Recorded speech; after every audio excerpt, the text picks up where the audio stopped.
경매물건 검색하다 보면은 굉장히 낮은 금액까지 유찰된 물건들이 있습니다. 특히 그런 물건들은 토지 경매시장에서 많이 나타나고 있죠. 제가 유튜브에 소개해드렸지만 아파트의 경우에는요, 보통 뭐 1회 유찰되고 나서 2차나 3차 때 낙찰되는 경우가 많아요. 그런데 오늘 소개해드리려고 하는 물건은요, 청주에 있는 아파트인데 최저가가 800만 원까지 내려와 있습니다. 예, 굉장히 많이 유찰돼 있죠. 33평짜리 아파트인데, 자, 감정가 1억 5,500짜리거든요. 물론 이제 감정가도 이렇게 서울에 비해서는 그렇게 높은 금액은 아니지만 1억 5,500만 원에서 800만 원까지 유찰된 이유가 있어요. 자, 이 아파트에 대한 내용 함께 알아보도록 하겠습니다. 네, 사건 번호 2023타경 3820입니다. 충북 청주시 상당구 금천동에 있는 풍림 아파트입니다. 감정가 1억 5,500이고요. 현재 최저가 852만 1,000원입니다. 입찰은 2월 26일이고요. 32평형입니다. 보시면은 유찰이 어마어마하게 되고 있습니다. 그래서 현재 14차, 13번 유찰된 거예요. 아파트 위치 보시면 여기입니다. 여기 이제 충청북 도청이 있고요. 도청에서 멀지 않은 곳에 위치하고 있습니다. 보시면 단지가 이렇게 크진 않아요. 바로 여기가 이제 현재 해당 아파트입니다. 4개 동. 주변에는 금천초등학교, 청주 동중학교, 이렇게 초등학교, 중학교가 가깝게 있고요. 네, 바로 요 아파트가 해당 아파트 단지가 되겠습니다. 네, 풍림 아파트. 자, 네이버 부동산의 단지 정보 보시면은요, 327세대, 6개 동이네요. 그리고 사용세는 92년도, 이제 3년차 돼가네요. 그리고 개별 난방, 도시가스로 되어 있고요. 지금 33평 매물가 보시면 3층, 요거 저층은 한 1억 4천에 나와 있고요. 그리고 9층은 1억 5,500. 경매로 나온 게 8층이거든요. 그래서 8층 정도면 뭐 이제 내부 상태에 따라 다르지만 리모델링 된 게 1억 5,500까지 가장 낮은 금액으로 나와 있네요. 자, 33평짜리 실거래가 보시면 네, 최근에 저층들은 이제 좀 낮은 금액이 되긴 했는데 어쨌든 지금 1억 한 4,500, 이게 가장 높았던 매물 같고요. 그 외에 저층들은 1억 2천만 원대 거래가 되어 왔네요.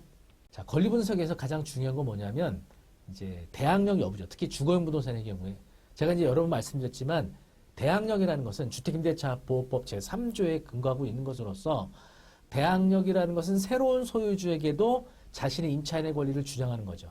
보증은 반환 청구, 또 임대차 계약 기간 동안 거주, 계약갱이 요구권 등 주택임대차 보호법에서 규정하고 있는 임차인으로서의 권리를 주장할 수 있는 거죠.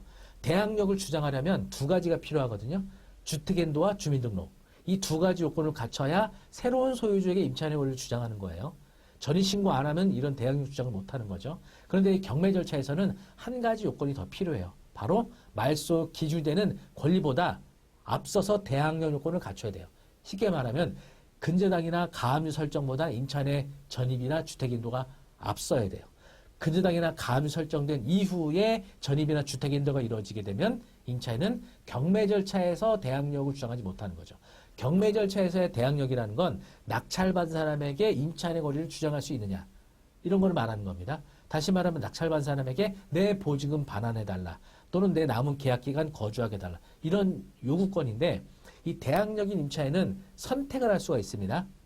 배당 요구하지 않고 자신의 임대차 계약기간 동안 거주하고 나갈 때 보증 반환 청구할 수 있는 이런 권리가 있고요. 아니면 배당 요구를 해서 계약기간 동안 거주할 수 있는 권리는 포기하고 즉시 나갈 때 보증금 반환을 청구할 수 있는 권리, 이렇게 좀 나눠져요. 자, 물건명세에서 보시면 그 임차인이 어떤 선택을 했는지 확인이 되는데요.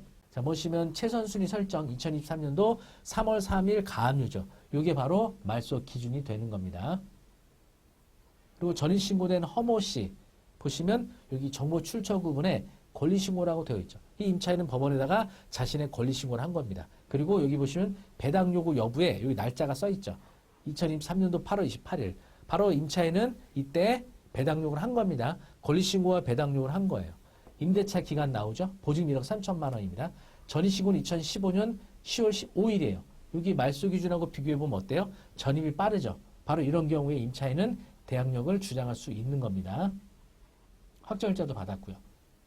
그래서 이 임차인은 자신의 계약 기간 동안 거주할 수 있는 거주권은 포기하고 임차보증금 반환 청구권을 행사하는 건데 배당 요구는 법원을 통해서 배당받겠다는 거예요. 근데 문제는 법원에 배당 요구를 했는데 법원의 배당 요구를 통해서 보증금이 전액 변제되지 아니하면 그 배당되지 않은 보증금을 낙찰자가 인수하는 겁니다. 여기 써놨죠. 대항력 있는 최선순위 임차인으로서 매각대금에서 보증금 전액이 변제되지 아니하면 그 잔액을 매수인이 인수함. 왜냐? 말소 기준보다 전액이 빠른 대항력을 주장할 수 있는 임차인이기 때문에 이게 가능한 겁니다. 그래서 우리는 낙찰된 대금으로 임차인이 보증금 전액 변제될 수 있는지 확인을 해야 돼요. 1억 3천만 원. 근데 지금 최저가 얼마예요? 최저가가 800만 원이잖아요. 자, 800만 원으로 낙찰이 되면요. 일단은 경매 절차에서 경매 신청했던 채권자가 예납하는 비용이 있어요. 그 비용을 가장 최우선으로 배당을 빼가거든요. 그 금액은 우리는 사전에 확인을 못해요. 대략 한 300에서 이 정도 가액이면 500만 원이 될 겁니다. 이걸 빼가면 이 허모 씨 임차인은 500에서 300밖에 배당이 안 돼요. 그러면 얼마? 1억 3천 중에서 500이 배당이 이루어졌다. 그러면 낙찰받은 사람이 1억 2,500만 원을 지급해줘야 돼요. 그러면 실질적으로는 취득하는 금액이 1억 3,300만 원에 취득하는 거예요. 그러면 지금 시세가 한 1억 8층 기준 했을 때 1억 5,500, 1억 6천이라고 하면 그래도 한 2천만 원가량은 저렴하게 사는 물건이 될 수도 있는 거죠. 물론 시세에 대해서는 다시 한번 부동산 통해서 정확하게 확인해야겠지만 근데 경매 예납 비용 외에 또 뭐가 있냐면은 이 채무자, 조세 체납 비용 그런 게 있어요. 근데 조세 체납 비용 중에서 조세 체납의 법정기일이 빠른 순위가 임차인보다 먼저 받아가는 거예요. 이 임차인의 우선 변제권보다 법정기일이 늦은 조세는 임차인보다 먼저 못 가져가고요. 임차인보다 법정기일이 빠른 조세는 임차인보다 먼저 배당을 받는데 역시 이 부분도 낙찰자가 사전에 확인하기 어렵다는 게 맹점입니다. 어쨌든 우리가 예상할 수 있는 건 요 경매 예납 비용 그리고 사실상 임차인이 배당받을 수 있는 금액이 얼마 안 되죠. 그래서 이 부분은 거의 1억 3천만 원 거의 전액 가까이를 낙찰자가 인수를 해야 된다. 이렇게 생각하시는 게 좋을 거예요. 사실은 오늘 소개해드린 물건은요. 경매 권리 분석에서 아주 기본이 되고 기초가 되는 물건이에요.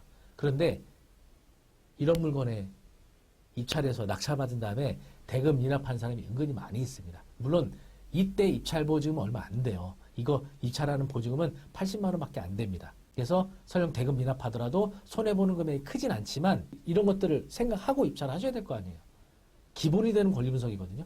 말소 기준 등기, 대항력, 우선 변제권, 배당 이런 것에 대한 개념과 이해를 하셔야 여러분이 더 큰 물건, 정상적인 물건 할 때 권리 분석을 할 수 있지 않을까요? 이 기초가 되고 기본이 되는 물건부터 파악을 하셔야 됩니다. 그러니까 지금 진행 중인 경매 물건의 최저가가 다가 아니다. 이로 인해서 취득하고 나서 추가적으로 내가 부담해야 되는 금액도 계산을 하셔야 된다 이겁니다. 그래서 지금 최저가가 낮은 물건들 보고 혹해서 입찰할 수는 없다. 이런 점들을 유념하셔야 되겠습니다. 뭐 경공매 경험을 하셨거나 공부를 좀 하신 분들은 이렇게 별것도 아닌 권리 분석이네 이렇게 생각하시겠지만 경매라는 것을 처음 접하시는 분들이 이 영상을 보면 사실 이 내용도 어려워요. 말소 기준, 대항력, 우선 변제권, 배당 요구 이거에 대해서 되게 생소하실 거예요. 이런 공부부터 차근차근 해 나가셔야 될 겁니다. 기초가 탄탄해야 여러분들이 더 높게 집을 쌓아나가듯이 부동산 권리 분석도 그런 겁니다. 기초가 탄탄해야 그 이후에 경험과 권리 분석 공부를 통해서 여러분들이 성공하는 그런 경매 투자자가 되실 겁니다. 그래서 경매 초보자분들이 사실 제일 어려운 게 뭐냐면 책으로 이해하기 어려워요. 유튜브 봐도 사실 어려운 내용이 많습니다. 그래서 여러분들이 경매 초보자를 위한 그런 실무적인 강의를 좀 들어보시면 어떨까 싶습니다. 그래서 3월달 제가 롯데백화점 강남점에 있는 문화센터하고 광화문에 있는 조선닷컴 교육센터에서 경매 초보자분들을 위한 기초과정을 개강을 합니다. 롯데백화점 문화센터에서는요. 매주 화요일 오후 1시 이건 오후에 시간이 좀 가능하신 분들이 참여하실 수가 있고요. 그래서 2시간씩 4회에 걸쳐서 이론 공부하게 될 거고요. 광화문에 있는 조선닷컴 교육센터는 사업하시거나 직장 다니시는 분들 퇴근하고 목요일 저녁 7시부터 10시까지 수업을 진행하게 될 겁니다. 그래서 오후에 시간 가능하신 분은 롯데백화점 강남점 문화센터로 오시면 되고요. 저녁에 시간이 가능하신 분은 광화문에 있는 조선닷컴 교육센터로 오시면 되겠습니다. 이런 수업을 충분히 저하고 하시고 실제 입찰을 진행하는 법원을 참여하는 참관 수업도 저와 함께 진행을 하게 될 거예요. 그래서 저하고 요 기초과정 마스터하신 분들은 충분히 이제는 여러분들이 스스로 권리분석할 수 있거나 아니면 또 더 난이도 있는 공부를 통해서 더 수익률 높은 물건에 도전도 하실 수가 있을 겁니다. 수강 신청하는 링크는 아래 올려드리도록 하겠습니다. 오늘 소개해드린 내용은요, 권리분석 난이도 어렵지 않은 내용이지만 기초를 탄탄히 다져야 된다는 그런 개념으로 좀 소개해드렸습니다. 네, 경공매에 관련된 더 자세한 내용 그리고 궁금한 사항은 제 유튜브 채널을 통해서 계속 정보 제공받을 수 있으니까요. 영상 보시는 분들 구독, 좋아요 부탁드리겠습니다. 다음에도 더 유익하고 재미있는 내용으로 찾아뵙겠습니다. 감사합니다.